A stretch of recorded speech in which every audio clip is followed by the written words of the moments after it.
That was so much fun. What a beautiful spot. What was your favorite part?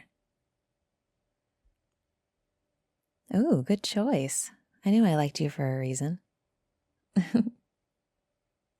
Oh, I don't think I could choose a favorite part. It's like having to pick a favorite child, literally. Really? I guess that's true. Some parents do have favorite children. Zeus himself comes to mind. He isn't even subtle about it most of the time. But then his favorites change too, so you never know for sure. As for me, I can't choose. I love all my plants equally. Some need more attention than others, some need more care, but they're all equally loved and equally valuable to the ecosystem. It's like a great puzzle. Each piece has to be in place or it doesn't work. And in places like the reserve, the pieces are allowed to thrive. They can grow into their places and flourish in nature and create the best possible outcomes. It's exactly as it should be. Thank you again for taking me there. Honestly, the volunteers, they were such a surprise. It really warms my heart seeing so many people dedicated to keeping it so nice. Working so hard at it, not just paying lip service. Actual back-breaking work. Real commitment to the big picture while getting their hands dirty. I needed that perspective. Yeah, for a while, I've been feeling more negative about a lot of things, really. As much as I love my life, I was letting the darkness creep in a little too much. I was dwelling on the past, the things I've done wrong, the things I can't take back. And I was seeing all the bad news, the things that were hurting the planet, and it just became a lot. It became all I could think about. All the ways that things are awful, like a spiral. I was having a harder time seeing the good things, even if I knew logically that they were there. I was losing the forest for the trees, no pun intended. But this helped a lot. It centered me back to where I need to be. I feel re-energized. Definitely, I feel like there's hope. Like this isn't quite the losing battle that it often feels like it is. I don't know what the future holds for the green spaces, but I'm so glad that humans are playing a more active role in the fight. Now we just need to get them to play a less active role in the destructive side of things. But I guess that will take time. Time and a lot of convincing. Best not to dwell on it. I don't want to go back down the darker path.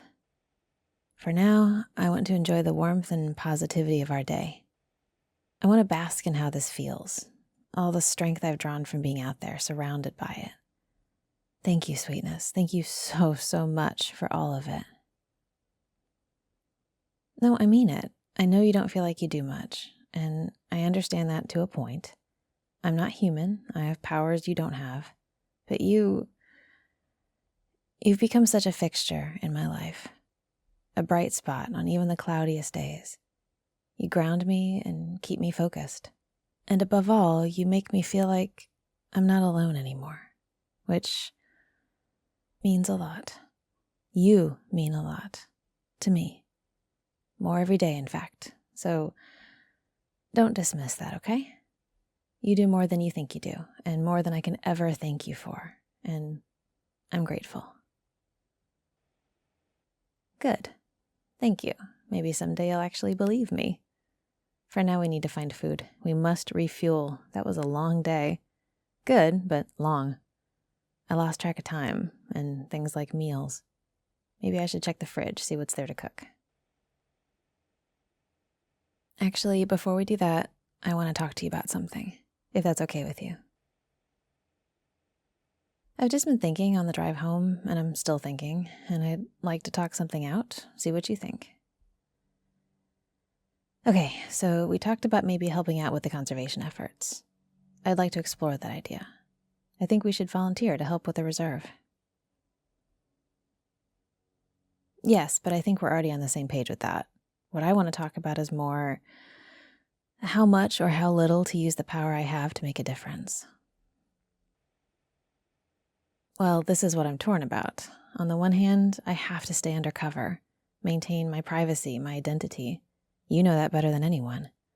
You're the only one who knows what I am, and up to this point, that's been the best course.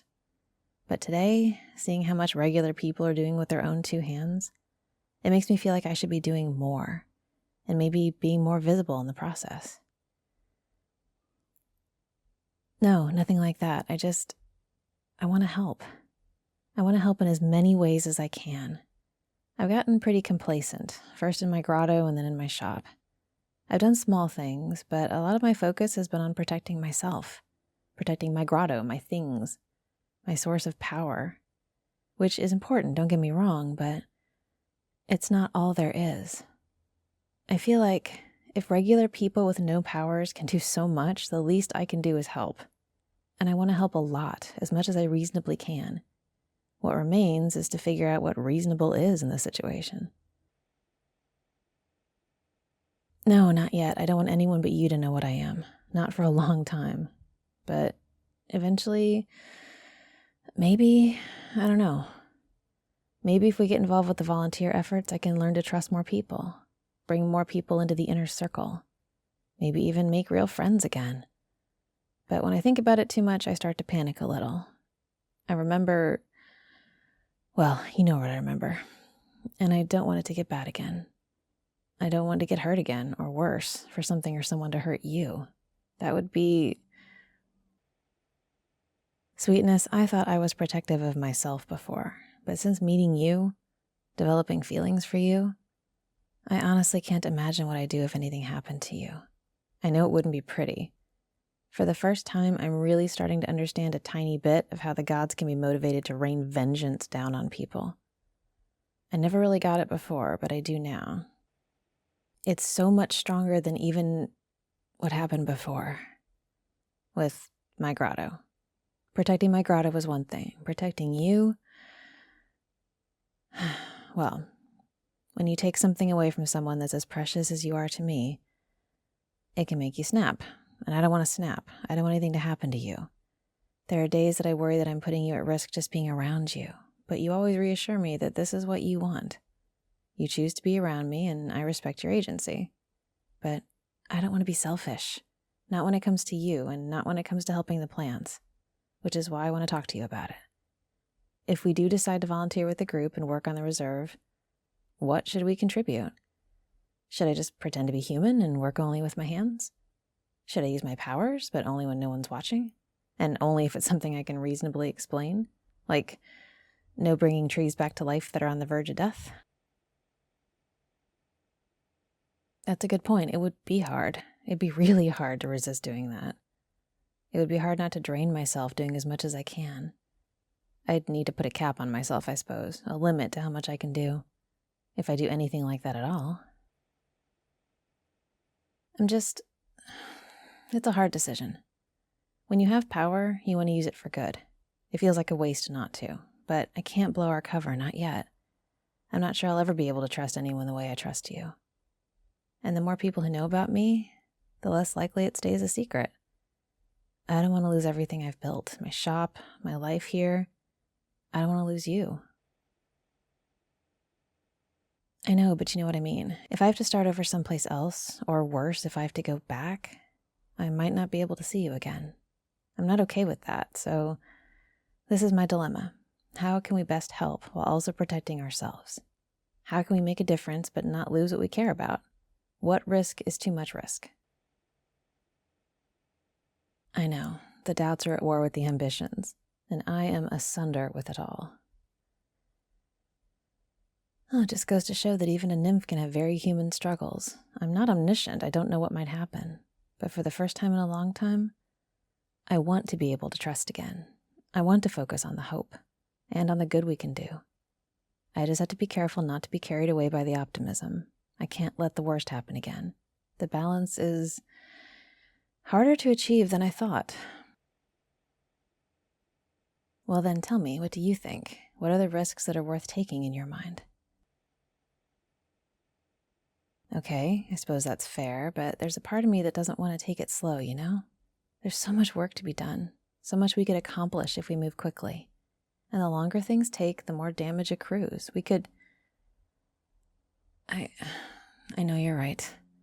We can always move faster, but we can't put the genie back in the bottle if we go too fast. At least when it comes to my powers. Everything we do will make a difference, even a small one, and small differences add up. So we go forth and volunteer, and to start with, we just behave as people, just us and our hands and whatever tools we're given. Right. And then we get to know the others, start to get a feel for the work, all of that. I see your point. Knowledge is power. Once we know for sure what we're dealing with, we can reassess, get a better idea of how maybe to incorporate some enhancements into it. Little things, subtle things, stuff that won't draw attention. I get you. And as we do that, we keep getting to know the people, maybe try to make friends. Chances are good that we'll get along with people who are actively helping to keep nature safe. Oh, I suppose, yeah, fair point. If they're doing some sort of community service, they may not care all that much, but still. We can take the time we need to get to know them all, see who's in it for the right reasons. And then maybe someday, well, I'll leave it at someday. When I think about it, I start to get very nervous. I know, everything at my pace and my time. I have things to work through, and I'm constantly working through them. I miss feeling like a part of something, and this could be a really good something to be a part of. Okay then, we have a plan. Do you agree with all that? Excellent. I'm feeling so good about this, Sweetness. Are you? That's really good to hear. I'm also feeling really hungry. How about you? In that case, let's get some food already, and then we'll email that group leader person. Yep, I'm ready when you are. Hey, Sweetness. Special shout out to this audio's randomly selected Sweetness patron, Sean Carter. Thank you so much to all of my patrons. You make this channel possible. If you like what you hear, be sure to hit the subscribe button below. Leave a like, and check out the links in the description for my other channels and ways to get cool perks for supporting me. Thanks for listening.